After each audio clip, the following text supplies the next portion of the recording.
SSC কে বিশ্বাসঘাতক দেখাতে গিয়ে এবার ফাফরে মধ্যশিক্ষা পর্ষদ সচিবকে শোকজ হাইকোর্টে রাজ বিচারপতি বিশ্বজিৎ বসুর এজলাসে হাজির হতে নির্দেশ পর্ষদ সচিবকে এবং মধ্যশিক্ষা পর্ষদের ভূমিকায় রীতিমতো ক্ষোভ প্রকাশ বিচারপতির। আমাদের সঙ্গে টেলিফোন লাইনে রয়েছেন প্রতিনিধি সুদীপ্ত চ্যাটার্জি। সুদীপ্ত, এসএসসি কে বিশ্বাসঘাতক দেখাতে গিয়ে ফাফরেই পড়েছে মধ্যশিক্ষা পর্ষদ এবং অন্যদিকে পর্ষদ সচিবকে শোকজ করা হয়েছে হাইকোর্টের পক্ষ থেকে, বিস্তারিত জানাও। দেখো, বাঁকুড়ার সালতোরা গার্লস হাই স্কুল, এইখানে একজন শিক্ষিকা উমা প্রামাণিক, তিনি 2021 সালেই তাকে স্কুল সার্ভিস কমিশন তাকে সুপারিশ করেছিল তাকে শিক্ষিকা পদে চাকরির জন্য। কিন্তু 2 বছর পেরিয়ে গেলেও মধ্যশিক্ষা পর্ষদ কোনো উদ্যোগই নেয়নি।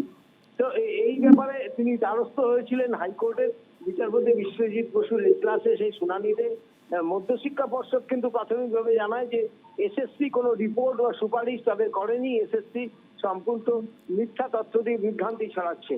পরে এসএসসি ওই এজলাসেই তার সম্পূর্ণ প্রামাণ্য তথ্য সেখানে পেশ করে এবং সেখানে দেখা যায় যে এসএসসি যথাসময়ে যথা নিয়ম মেনে এই সুপারিশ করেছিল, কিন্তু মধ্যশিক্ষা পর্ষদ কোনো উদ্যোগই নেয়নি।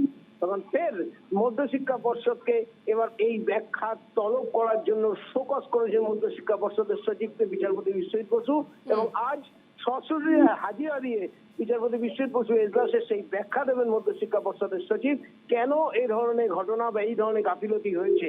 এবং আমরা জানি না যে তাকে একেবারেই ধন্যবাদ সুদীপ্ত তোমায়।